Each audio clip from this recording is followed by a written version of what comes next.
రక్షించుకుందాం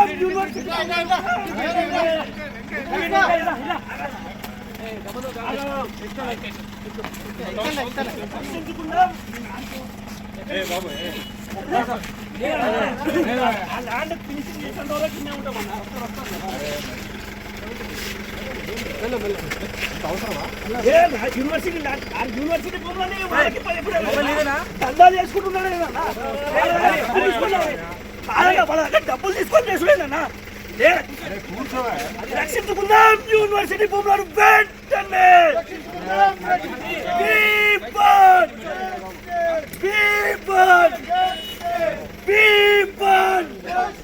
రక్షించుకుందాం university భూములను వెంటనే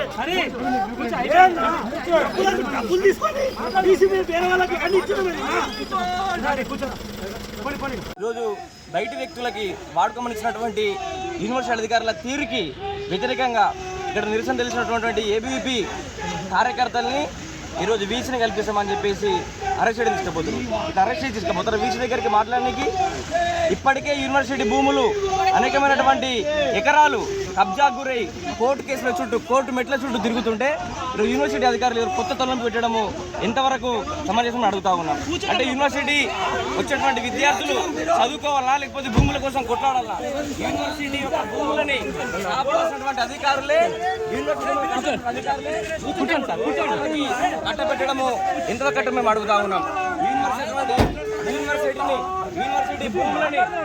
university భూములని కాపాడాల్సిన అధికారులే ఈరోజు బయట వ్యక్తులకు కట్టబెడుతున్నారంటే దీని వెనుక అర్థమేముంది మేము అడుగుతా ఉన్నాం. మేయర్ చెప్తే భూమి ఇచ్చిర్రు, సీఎం చెప్తే ఓయి మొత్తం రాసిస్తారా? భూములను కాపాడాల్సిన అధికారులే ఇతరులకు భూములను కట్టబెట్టడమా? సిగ్గు. యూనివర్సిటీ భూములను కాపాడాల్సిన అధికారులే ఇతరులకు కట్టబెట్టడమా?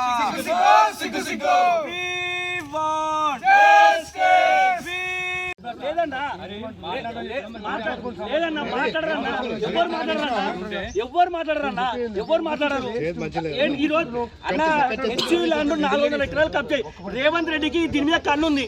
మేయర్ నుంచి మేయర్ ఈ రోజు పంపించి ఈ రోజు ఈ యొక్క చిన్న ల్యాండ్ 200 గజాల 100 గజాల వేస్తున్నాడు. రేపు పొద్దున 200 ఎకరాలు 300 ఎకరాలు వేరే వాళ్ళకి అప్పచెప్తే ప్రైవేట్ ల్యాండ్లకు అప్పచెప్తే ఏందన్న పరిస్థితి? ఉస్మానియా యూనివర్సిటీ 2200 ఎకరాలు ఉన్నది, 1200 ఎకరాలకు వచ్చింది. ఇట్లా ఇచ్చుకుంటూ పోయినామనుకో ఈరోజు చిన్న పండుగ రేపు పెద్ద పండుగ మొత్తం పోతుంది. ఆ మొన్నటి ఒక వీసీ వచ్చిండు. ఆ వీసీ ఆయన ఏది ఒక కంటైనర్ వేసుకుంటే కంటైనర్ ఇచ్చిండు, వాడు పేపర్లు వేసుకోండి. ఈ వీసీ వచ్చిండు, ఈయనకి ఇది ఇచ్చిండు. ఆ తర్వాత ఇచ్చుకుంటూ పోతూనే ఉంటే ఈ వీసీ పుంటాడు పీక్తాడు. మాకు ఈ ఫినిషింగ్ వేసినంత వరకు మేము ఇన్నే కూర్చుంటాము. ఎంత వరకైనా సార్ అయినంత వరకు ఇన్నే కూర్చుంటామన్నా. నేను ఎవరు పడ్డారా రామన్నా